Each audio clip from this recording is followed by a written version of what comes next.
tell us what's going through your mind right now. We heard the radio messages. You said Lando barged you and you weren't happy. Yeah, obviously a difficult race. Difficult first lap, but I've not seen the replay. Obviously, I just know from in car, so I'll go and have a look. But it's obviously a great night for the whole team. Obviously not the race I was looking for, but for the whole team. Tonight is a culmination of a lot of hard work over not just this year, but lots of years. So it's a really proud moment for me to be a part of that, and a proud moment for the whole team. Zach's just said to us, or said on the feed, that our drivers race hard and they race clean. Do you believe that? Yes, I think we do. I don't think obviously there was any intention of contact, but there was, and again I need to look at the replay and see what exactly happened. Do you feel like there are new rules going forward? Do you feel like this has set precedent for the rest of the season between you two? I don't know. I've not seen the incident from the TV camera, so I need to look at that first before I say any comments. In the championship, obviously, last question, in the championship, obviously now, going forward, this battle is getting closer. These 2 weekends have been tough for you. How do you reset? We know, we've always said you're very cool, you're very calm, you're very, strong mentally. How do you reset to turn things around next time? I think just take the learnings from this weekend and see what can be improved. I think the weekend as a whole was genuinely very good. Practice went well, qualifying went well. The race maybe a little bit slow to get going, but I feel like the pace for the rest of the race was pretty good. Just obviously around here it's pretty much impossible to overtake. So that was all. All right, thanks, Oscar. Thank you. Thanks, Dave. Which is quite unusual. I think it just shows how low the grip was. He didn't purposely try and push him in the wall. No.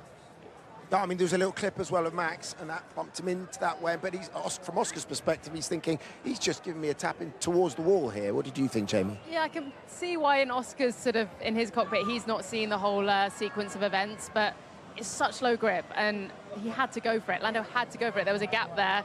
He misjudged it a little bit and clipped the back of Max, which gave him a bit of front wing damage and then sent him into Oscar. But Oscar came out of it fourth. He didn't get dropped back to 10th. It wasn't actually that big of contact, in my opinion. Yeah, and it's not like he drove him into the wall. It's not like he just drove all the way to the wall hoping that Oscar would either hit the wall or disappear. It was halfway through the corner, he had a snap of oversteer. And if I was Oscar, I'd be like, my teammate got the better of me there. And that's it. Stewards say it's okay, right? It's a first lap incident, and then we're having a look at it, Oscar, via the team, and then it was obvious that Tom Stallard, his race engineer, is having to calm him down because he's spewing in a difficult one to balance. They are the Constructors' champions, but he's obviously had... Well, yeah, we're going to come back to that. Zach and Andrea, first of all, congratulations. You are back-to-back Constructors' champions. There's that heady mix of a little bit of, not you guys, but a bit of sweat and champagne. It's going to be a good night. We understand that. How are you feeling right now, Zach? I feel great. That was a difficult race. It was good to see we had really good race pace. Drivers have done a wonderful job all year. You can't win a Constructors' Championship without having two awesome drivers and, of course, an awesome team here at the racetrack and an awesome team back at the factory. So looking forward to celebrating with everyone when we get back. Same question to you, Andrea. It's obviously an incredible feeling. It's a feeling that immediately I want to share with the entire team. Congratulations to all the McLaren Formula One team, everyone at the factory, all our technical partners, everyone that supported us in this journey.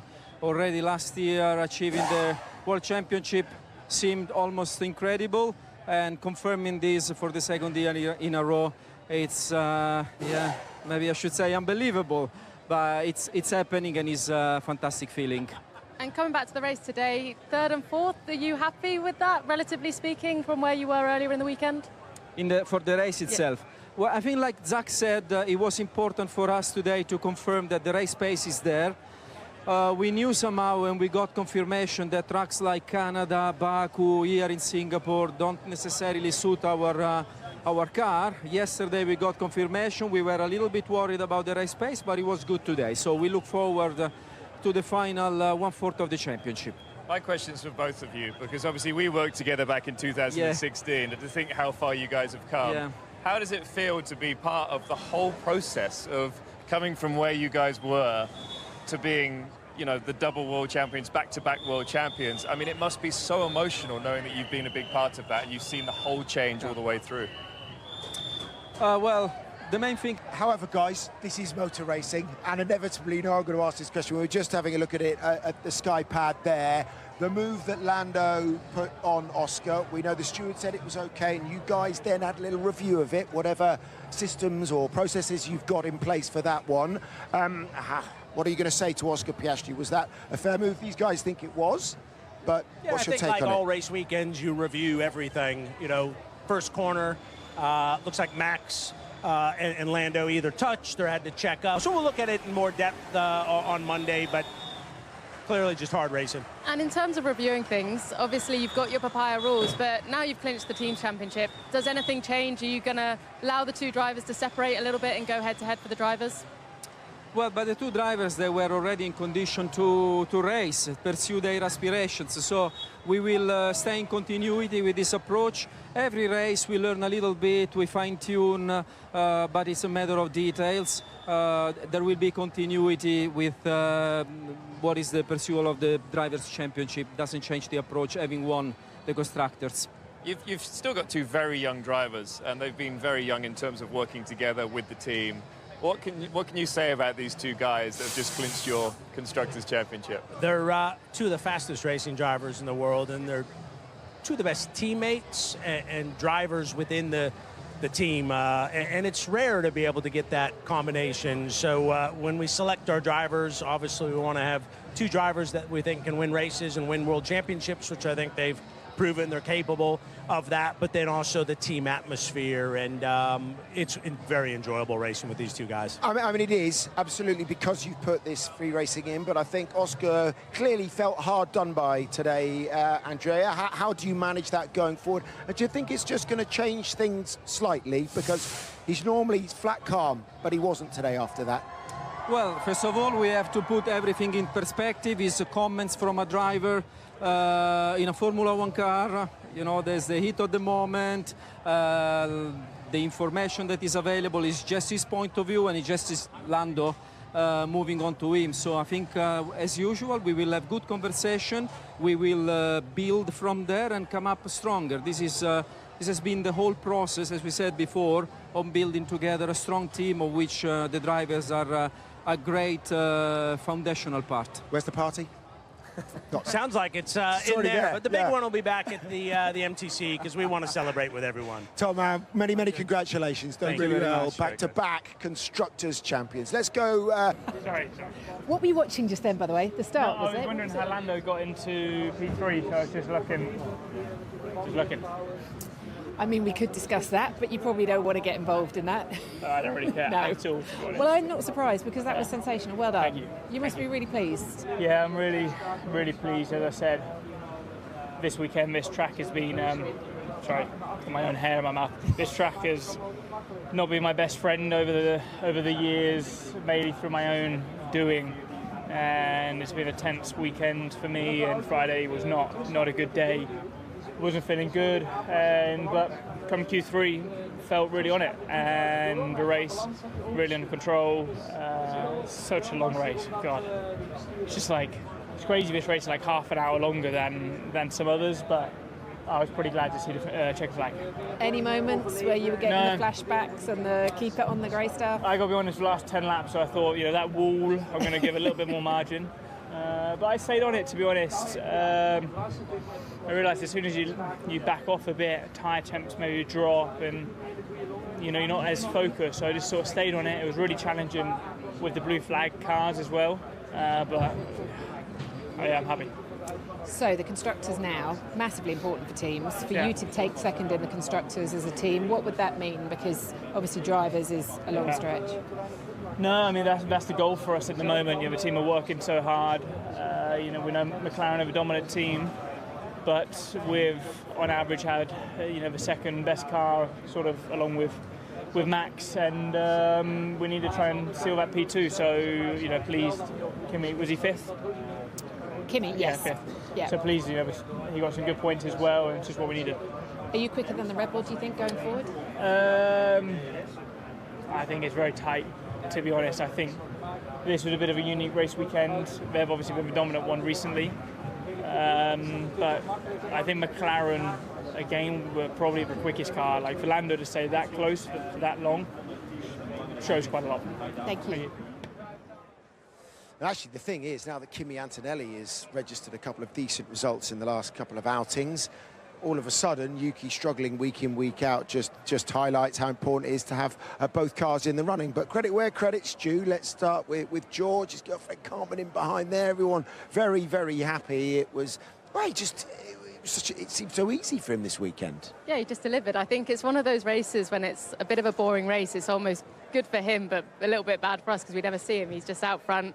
And consistently, it just never seemed like he was under threat in that race. So an impressive drive. It also looked like the Mercedes have unlocked some serious pace, because even Kimi as well, he was struggling a little bit in traffic, but that side he had pace as well. So I think they can have a lot of excitement for the races to come, because I don't think they expected to be that quick here. Yeah, he had a slightly tricky start, didn't he, Kimi, which put him back in 6th. But no, to come through, overtake around here is not easy, and get past a Ferrari to put a P5.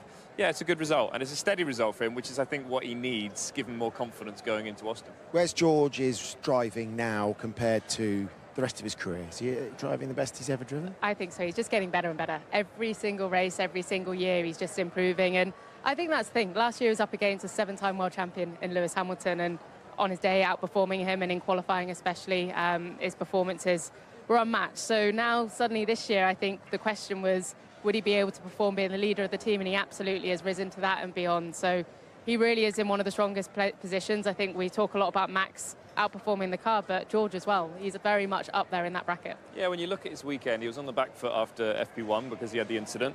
But he, you know, to be that strong in Q3 and so consistent on both laps, and you just watch him and it looks effortless. And that's when you see it's a good lap, and he has so much confidence in that car, and it continued through the race. Didn't put a foot wrong. So no, I think he's up there with the best at the moment. How excited must they be? I mean, I know he's not put pen to paper yet, but they are going to, Kimi, unless we're completely wrong. But it looks like they're going to put pen to paper very soon, and Toto in behind us now. We know how capable Brixworth are. When they've had a run-up at the new engine regulations, and, you know, combined with Brackley, if they can get it right, are they in pole position? They could provide a car for him. He's got what it takes, hasn't it, to win a championship? I think he absolutely has what it takes to win the championship. If the car is there, the thing is, there's such a question mark, and that's what's exciting going into next year. But what's definitely known is it's going to be a real test for the drivers. Mentally, there's going to be a lot of different procedures. Technically, understanding the new regulations, understanding the best way to get the most out of the car. And yes, the engineers can lead it in one direction, but they're going to need drivers that can really support that. And I think George is one of the drivers that is going to be in the top of that crop to make the most of that. I concur. Yeah, because he leaves no stone left unturned. He's one of the best prepared drivers. Well done, George Russell. Let's get some other views from Kimi Antonelli and from Toto Wolff. Ciao, Kimi. If I can start with the contact with Charles at the start, was there much in that? Was there any damage as a result of that? Or No. It was, was very close, but was clean, and no, didn't have any problem on the car. It was all good. The left-hand side was quite poor. The grip was a bit lower than the right-hand side, so just struggled the second phase, got some wheel spin, and just lost the position on Norris. Then I still tried to hold on, but then I found myself very squeezed on the inside, and then Leclerc had a much better run on the outside and was able to pass me. You had quite a lot of battles on track today, but one thing that our team picked up, and I'm not sure if it's an issue or not, were you having trouble with the steering on the straights? Was it hanging down to the right slightly, your steering? I didn't realize, to be honest. Well, no, it might be the camera angle. Yeah. So people were picking up on it and seeing that it looked as though when you were holding the steering wheel, it was slightly down on the right, but it could be the camera angle. We just were wondering if there was anything on. Like, it can happen that sometimes it goes a little bit out of alignment, but it was fine. I didn't have any issues, to be honest. But you enjoyed the race today, and you're happy with the performance ending up in P5? I think, it's a bit disappointing because, I think the issue was from yesterday, Q3. I do a clean lap and I can start front row, and then it's a different race. The pace today was very strong.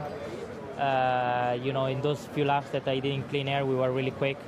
especially on the hard, I felt really good. So it was, it was a shame because the potential is much higher, and it just need to maximize more every session.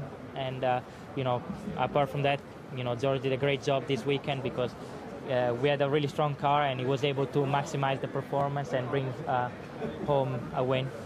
And but as well, still good point for the constructor.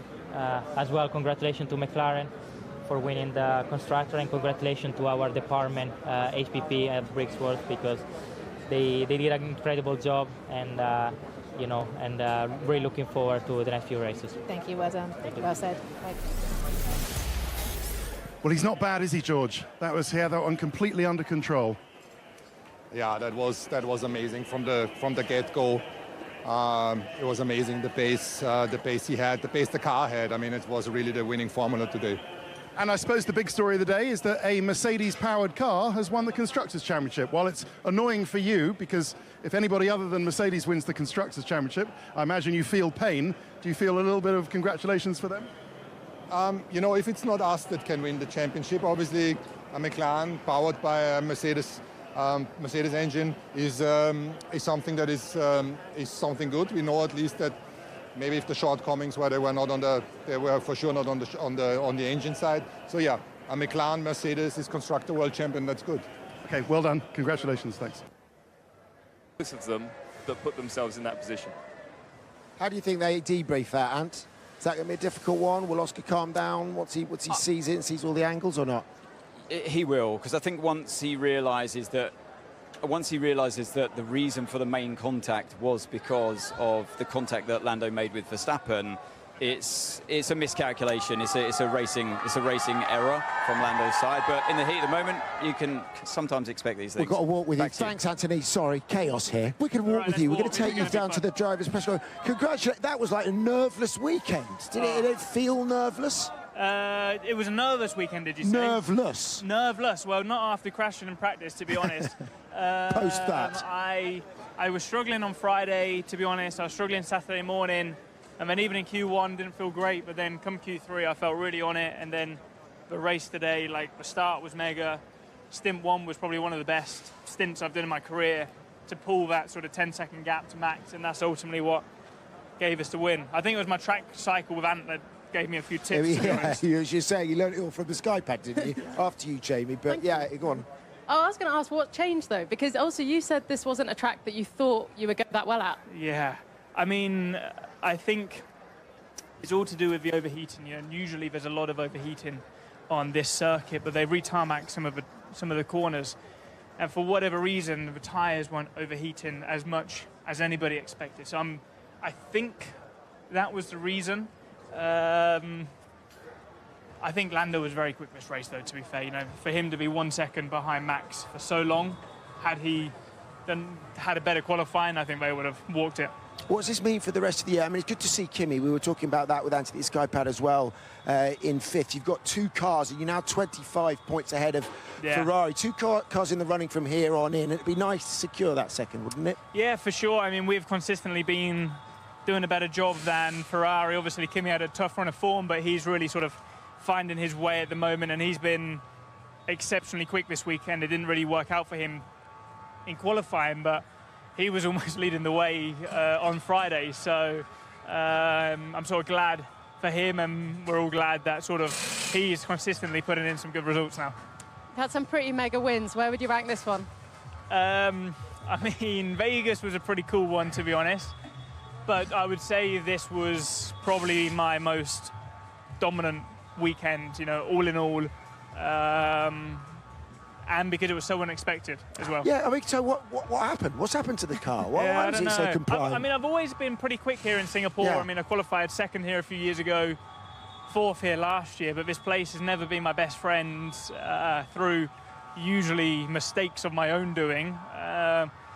So I always felt like I had a bit of a point to prove here to make amends for the previous years. But, it always comes down to that Q3. Like you saw in qualifying, Lewis was quickest in Q1, and they only improved 1/10 to Q3.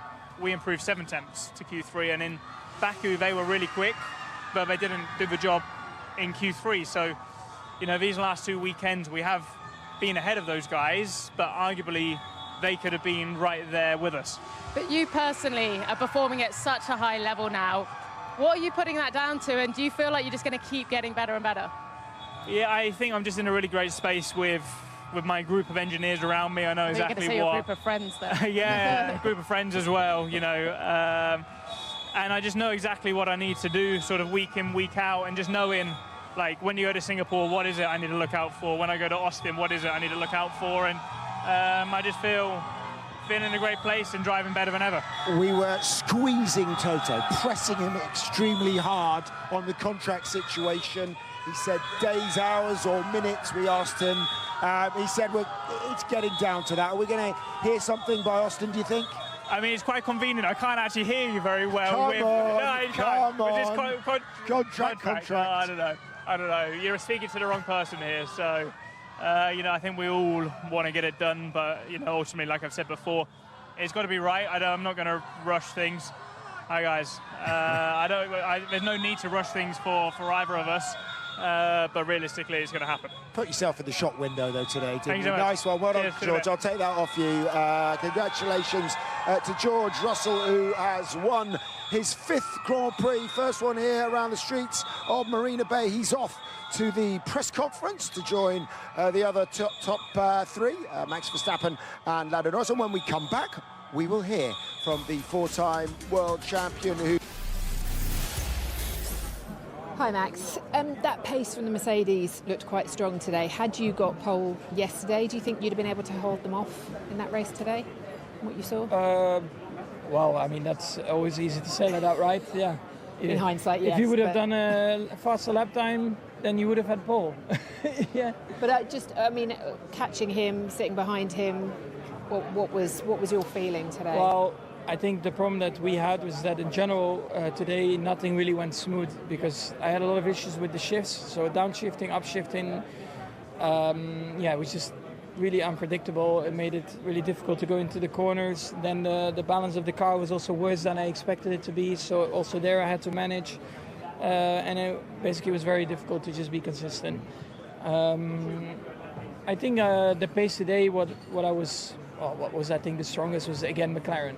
Because on the hard tire, the gap pretty much stayed the same. With Mercedes, just the first stint, I was on the soft, everyone else on the medium, so I just had to manage my pace throughout the whole stint. But yeah, that's the problem when you start on the inside. There's no grip there. We measured quite a big difference left to right, so I had to start on the soft to at least not lose a position. But that also compromises your first stint, possibly a little bit also the second, naturally. But that's how it is. I mean, yesterday I really tried to do everything I could. I felt good in the car. The laps were good, but Mercedes and George were flying as well, and they did a very good job all weekend. We've heard the upshift or the shift issues before from you on the radio. Do the team know what's causing it? Is it anything that could be fixed this season, or is it inherent in this car? I have it quite often, but this one was very bad today. I have no idea what happened there. Going forward, the battle for second in the Constructors at least is still on. I know you want to get into this driver's title and are mathematically still in it. Do you feel like you're still in the driver's title battle, or from what you've seen today? For that you need to win, you need to dominate. We're not doing that, or at least we were not doing that this weekend. So we're not catching up enough. For that you had to win today, and we didn't. That's how it is. I mean, we already lost way too many points in the beginning of the season. You know, that's quite clear. But we just try to see it race by race. We try to do the best we can. This track is still not our favorite, I think, also for the car. But nevertheless, second, I think, is still a great result. Can I just get a very brief word finally on the contact with Lando at the start and what happened at the start, from your opinion? I have no idea. Did we touch? I think so. I think he might have tapped into the back of you that then caused him to go across to Oscar. That's what I was trying to work out. So I didn't know if you were aware of it. I have no idea. At all. I didn't feel anything. Okay, great. Thank you very much, though. Well done today. Well, Leroy, it wasn't the win. Before we talk about Max's race, McLaren have won the Constructors, but you had the beating of them today. Well, you know, at first a big well done to them. We know what it takes to win the championships, and you know they had to fight for it, and a big well done needs to go to them today. It's their day. As far as we are concerned, I mean, we were quick enough to be, to stay in contact with George and to hold the McLaren behind. But we tried everything we could with the start and soft to try to get that first position back. And then after, I think there was very little possibility to do more than what we've done today. So it's good to be second today. To be disappointed with second today is still a big testimony of how much progress has been done. And on a track like here, it gives us confidence that on most tracks we should be able to fight more than what we have been able to do. And just help us understand. We didn't understand exactly what Max's issues were. I think it was very tough for many drivers out there, and very difficult to get a nice car balance in these conditions. Starting on soft, also gave him quite a bit of tire degradations at the end of the first stint. But it was a risk. It was a risk to try to be more aggressive and to attack George. And then obviously we pitted very early. He pushed really hard, closed the gap on the hard, but at some stage probably had to deal with less fresh tires and opposition. So I think it's a combination of things, a lot of small things. But I'm sure that there is stuff that we will learn also from this race and hopefully make small steps. Thank you very much. Well, we didn't actually get any answers there on what was going on with the downshifts, but obviously that was the key frustration for Max today. Yeah, I spoke to Max earlier, and he said that it's just very low grip. And he was, when he would brake into a corner, suddenly both fronts would lock up. Yeah. He said it was really weird, the circuit, but also the way the car was working. Yeah, it seemed like the car just wasn't in a good place for him, to be honest. I think he says that, but he still was only 5 seconds off the lead. But he had a big lock-up, which is unusual for Max, nearly race ending at one point. So he wasn't happy inside that car. You could hear the frustration. He maybe had some issues as well. So I think if that's when the car is like that, and maybe, I don't know if he used the word undrivable, but when he throws those words out there and he's 5 seconds off the lead at a track he's never won at, I think it's boding pretty well for the rest of the year. It was probably undrivable for us, but not him. I mean, amazing. Again, it just highlights how good he is. And he goes, oh, no. From making it 50-50, wasn't it, last time out at the end of Baku, he sort of reneged a little bit on that. But, I suppose he's right. He's got to dominate week in, week out, and in the sprints as well, and probably win all 6 races and the 3. I mean, he lapped his teammate. Yeah, I know. I mean, that's always a sign of... you're doing a pretty good job. But I don't know if it was maybe they just couldn't turn their front tyres on. There's no sun. It's a bit cool, possibly. Doesn't feel cool. Yeah. But no, but they got just that second car again. I know. Yuki, another weekend where he was really nowhere. I know, but it's weird because he kind of found form the last few races. And he didn't look so bad, I don't think, in Friday, but just qualifying. And then after that, it just compounds it. And it's interesting because when he does lap them, Lando and Max go past, and it's like they're in a different category. And Yuki will see that and see him fly past and think, how on earth am I meant to do that for 62 laps of a Grand Prix? He did have a different front wing. Yes. There was only one of them, but I don't know if it made that much difference. The snowplow, you mean? That one. Snowplow, that one. Straight up like that. OK, we're going to take a short break. We'll wrap things up from Charles Leclerc on his efforts this evening. Hi, Charles. Can we start with the contact with Kimi Antonelli at the start? Was there any damage from that? What was your take on it? I didn't even know we touched. Oh, well, I've got it written here. I mean, I could be wrong, to be fair. There was a lot of contact at the start. It was very close. Maybe we touched a little bit. I didn't feel it. I knew it was extremely close. But yeah, it was a good move, and I was happy to take P5. I know it was going to be crucial for the rest of the race, but I was expecting more pace for the rest of the race, which was not the case. So, yeah, unfortunately, we are now the 4th team, and solidly the 4th team. Quite far behind the top 3. Mercedes managed to do the step that Red Bull did 5 races ago in Monza, I think, or 4 races ago, whatever, too many races now. But and now they managed to do that step. We didn't manage to do that. So it's going to be a long end of the season. Yeah, I was going to ask you if that's the case. Then, can I ask you about the brake issue? We know Lewis had an issue. Were you struggling with the brakes at the end as well? Oh, not to the end. It's been like that from lap 7 or lap 8 of the race. So I had to manage a lot. And for sure, there's some lap time in it. However, I don't want to blame it all in that because it's a track where everybody has to manage the brake to some extent. I think Lewis and I probably a lot more than the others, and we paid the price of it. And I think also the fact that maybe Lewis, obviously having more grip with the new tyres, was pushing more on the brakes as it's always the case, and that puts him in a very difficult situation, because when you have the grip and you see the P5, you try everything to get there, and but the brake couldn't handle that, and also on my side it's been tough.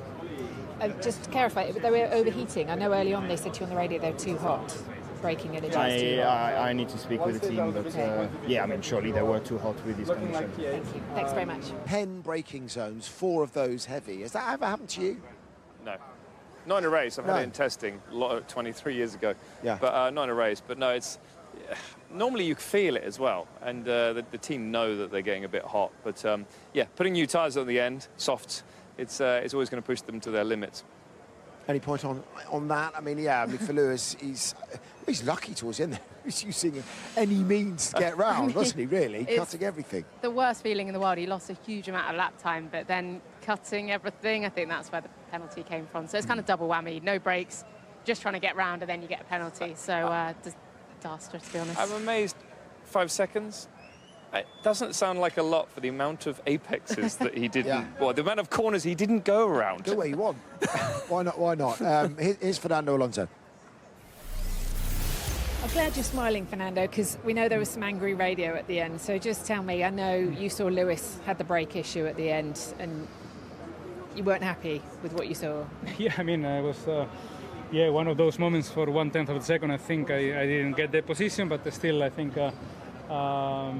yeah, let's see what happens at the end of the day, if we are P7 or P8. But yeah, nevertheless, I think it was a very good afternoon for us. So evening, the car performed really well. We were fast on the soft, and then yeah, on the medium, I think the people fitted the hard. We fitted the medium in the second stint, and that was a very good call from the team, because I had an advantage on the tire grip, and I could make some moves. So yeah. P8, I think, is the maximum, and you know, I'm happy with the result. You didn't get a trophy for hero of the race, but you have got driver of the day. Will that do?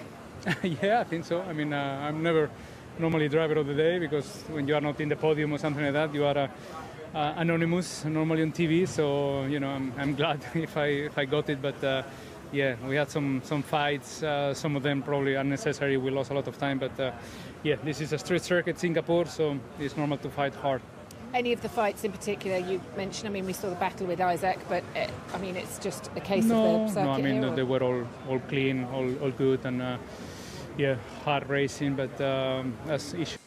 Driver of the day, and I think what we're hoping for 2026, as you're saying, usually driving around in the midfield, I'm anonymous. We don't want to see an anonymous Formula One cars. I know, because I was his teammate for a couple of years, but yeah, I hope that they're competitive next year, so he can really take... It's hard to tell, but I don't think he has. When you look at the speed he had, say, on Friday in practice, at around a track like this, it's hard to think that he has lost any speed, so it will be exciting if they have a car to compete next year. OK, let's finish. All 4 Brits inside the top 10. Ollie Behrman in 9th. Points, Ollie. You must Finally. be really happy with that performance today. Yeah, really, really happy. At one stage it was looking really, really good, you know, with inheriting P8 from Fernando's slow stop. But he was a bit quicker today. You know, he was on the medium, which on my car didn't feel great, but clearly had very good pace on it. I just got a bit caught up, stuck behind Carlos for a very long time. You know, he was yet to stop, and I was definitely much quicker, but I was just eating up my tires behind him and unable to overtake. I think ultimately that's the reason that I lost the position to Fernando. I don't know if without Carlos, if I was able to overtake him, that I would be able to keep Fernando at bay, but yeah, I'm still happy to be P9 at the end of everything. Was there much from the damage from the contact with Isaac at the start at all? Honestly, I didn't check the car after the race. I was more focused on getting undressed and cooling down. So no, the car felt good. First stint, I struggled a lot, and that has been a bit the case in a few races.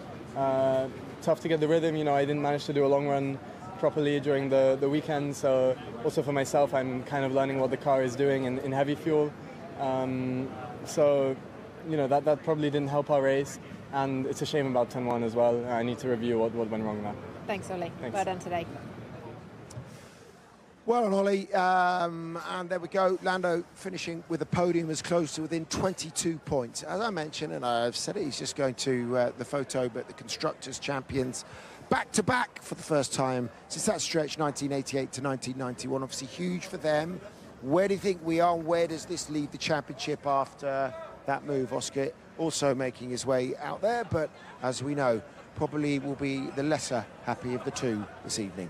He will be. He doesn't actually. I just saw him sort of in the background smiling. I think he probably has watched it back as well and will think exactly what Jensen said earlier. That was annoying, frustrating, but I get it. And I think the sort of levelness in him will probably think that. That said, I think it's game on now for the rest of the year. The gloves are off. They've won the Constructors. If there's another wheel-to-wheel opportunity and it's going to get close, there's not going to be either of them backing out, which is exciting. He's got to park it when you've just won the Constructors. He's got to park it for the evening anyway, no matter how you feel. You have. But, you know, for Lando, this is quite a big deal. You know, he took points out of Oscar at the last race. And that move at turn 3 was, I think, in the mental game, it was more important than 3 points. I think that's a big deal. He would have been very happy coming out of that. And as you saw when he was on the podium, he's third. They're used to winning races, fighting for wins, but he's third, and he seemed happy because he took 3 points off of his teammate, and also he overtook him to do that. As we enjoy these images, what does this mean to everybody at McLaren? I mean, I'm just going to come back to you on this one, Jensen, because they had to wait so long between, and now to get it back to back. And when we talk to Andrea, it's just the way that they managed to turn it around so quickly within this set of regulations to come strong towards the end. Yeah, I mean, when you look at this team 15 years ago when I was there initially, we were winning races, fighting for championships, and it kept tailing off every year until sort of 2016, 2017. I know. And then we saw glimpses that were coming back, and then it fell away again. But the last 2 years, yeah, this means a lot to this team, and I think the big change in, obviously, leadership in Zach, but also the leadership in Andrea has had a really positive impact on this team. So I'm really proud of these guys, and I'm so happy that they've had back-to-back championships. It's phenomenal. I think back to only a few years ago, they didn't have a single sponsor on the car. You know, they were driving around at the back. They had Fernando calling their engine, I won't say what, but now look at them. They're the team to beat in every sense. They're commercially one of the best teams, sporting-wise one of the best teams. Everything about them is the team to beat on this grid, and I think that's such an incredible turnaround for them in such a short space of time. Really is. As you're saying, when that commercial flywheel that Zach Brown got turning secures 54 sponsors, and they go from that grey car that they had, as you were saying, that was bereft of sponsors, that JB towards the end of his time with McLaren was having to drive, and now you see this after the rebrand into Papaya. They have turned it round. And as the champagne flows and the confetti flies and they celebrate long into the night, we say congratulations to McLaren, who've made it back-to-back Constructors champions. We'll see you in Austin in a fortnight's time. From us all here, bye for now.